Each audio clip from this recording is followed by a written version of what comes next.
I've got goosebumps now just thinking about it, actually. So, you know, that's the effect it had on me.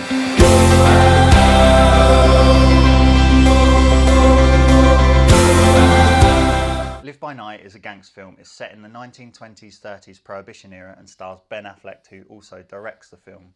He is the son of a police sergeant, and Ben gets in trouble and involved with the mob in Boston, and ultimately gets sent down to Florida to smuggle rum and sell rum for the mob boss. At the start of the film, Ben is double-crossed by his girlfriend and duly dealt with by another mob boss called Albert White.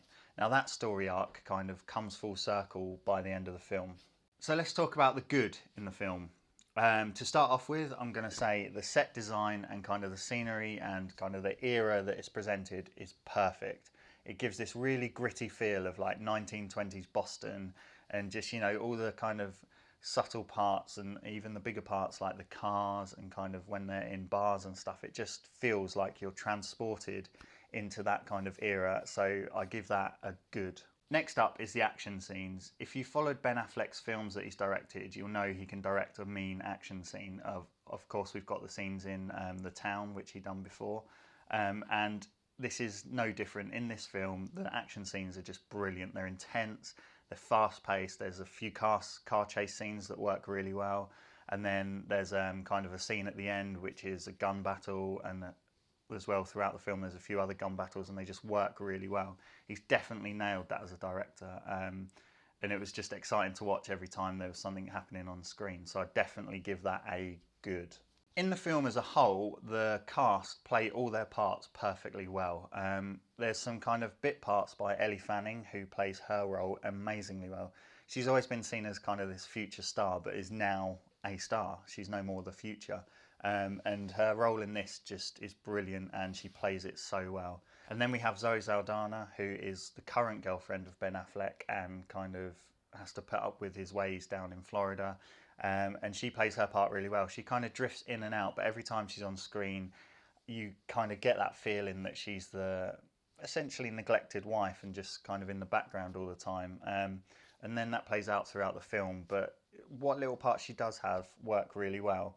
And then we've got Albert White, who is the Irish mob boss. His character is brilliant, like he's quite menacing. And again, that works really well and kind of plays against Ben Affleck's character. So I'm going to give the cast in general a good. However, a one bad I think I'm going to have to give is Ben Affleck himself. Now, it's a big task to write, direct and act in a film. And I think it was just one step too far. He's just not, he's not really a convincing gangster. He just doesn't have that look about him. When he's, it sounds really weird, but kind of when he's in his suits and that from the 1920s, it just looks a bit awkward, and it doesn't feel right, and it doesn't fit in with everyone else.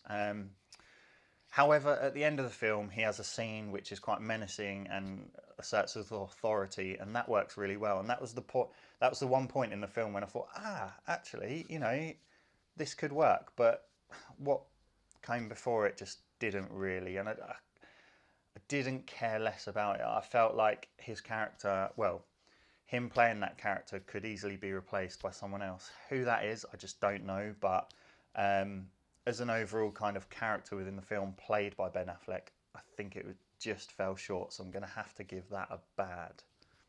What Ben Affleck lacks in character in this film, he makes up for in directing. Now, I will be honest, I sat through probably the first hour and a half of this film and just felt like it was a bit plodding along, and I didn't kind of get where it was going. It just felt a bit slow.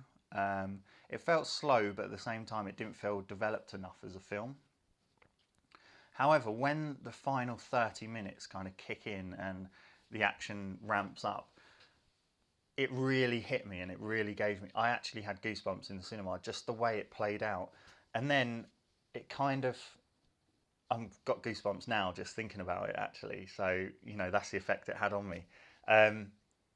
But with that kind of final 30 minutes and the way it plays out, I look back at the previous hour and a half and I can see why it was done that way now.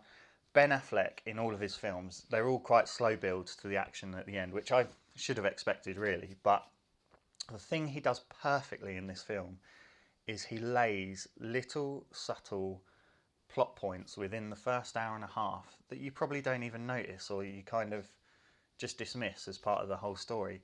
But then it plays out in the last 30 minutes, and it just gives you that kind of excitement inside, and it all kind of unfolds in front of you, which just is worked brilliantly, and I cannot praise him enough for that. So the final 30 minutes, kind of the culmination of the film, and the kind of telling before that, I'm going to give a massive good to. Talking about the last 30 minutes of the film, I'm going to have to talk about the first 30 minutes of the film.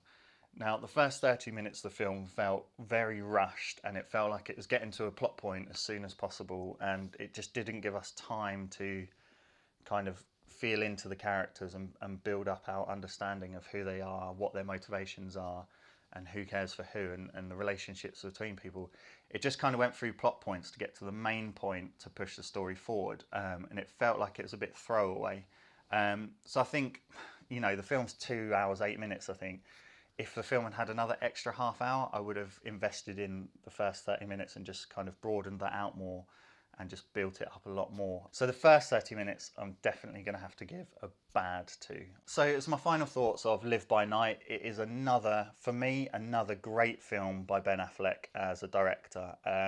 I've loved all of his films up until Live by Night, and I was worried about this one because going into the gangster genre with such iconic films, it really worried me that he could, kind of step up to that.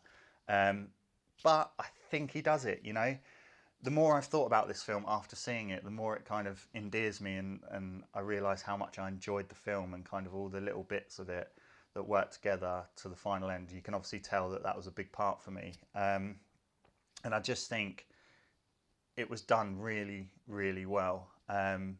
Just simple things like, as I said before, the whole kind of giving the imagination of the era of the 1920s, 30s Prohibition era just worked really well.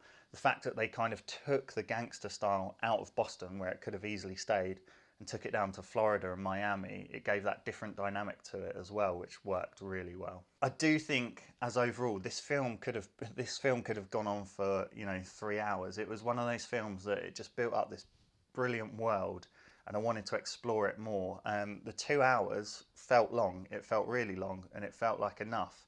But at the same time, looking back on it now, I wish they could have gone different directions and built up a bit more of this world, because it's a great world, and I commend Ben Affleck for kind of developing that in such a short space of time. But given license, I think we could have had an extra hour or even half an hour to kind of work the story a bit more. I think Live by Night will stand the test of time, and I think it will grow with age as well. I think people will look back on it, and for me, this is a bold statement. For me, it goes up there with kind of my favourite gangster films. Gangster films is kind of the first genre of films I delved into as when I was younger. Films like Goodfellas, Carlito's Way, loved Donnie Brasco as well. Just kind of them films I loved as a kid, and I would put Live by Night in with that bunch. I think it will stand by them and be good enough to be judged with them as within the gangster genre. So that's enough praise I can give for it, and I'm going to give Live by Night 8.5 out of 10. So if you stuck along this far, I commend you as always. It must be hard to look at my face for this long. And all I ask is that if you could please just like this video, it really means a lot to me.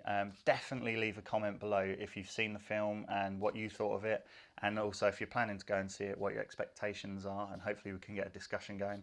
And finally, please, please, please subscribe to this channel. It means a lot to me. It shows me that hopefully what I'm doing is good and I'm going in the right direction. And obviously if you subscribe, you'll get notifications every time I upload a new video. Other than that, I hope you have a great week. Go and see some films, enjoy the cinema, and go with friends and family and just have fun. Cheers.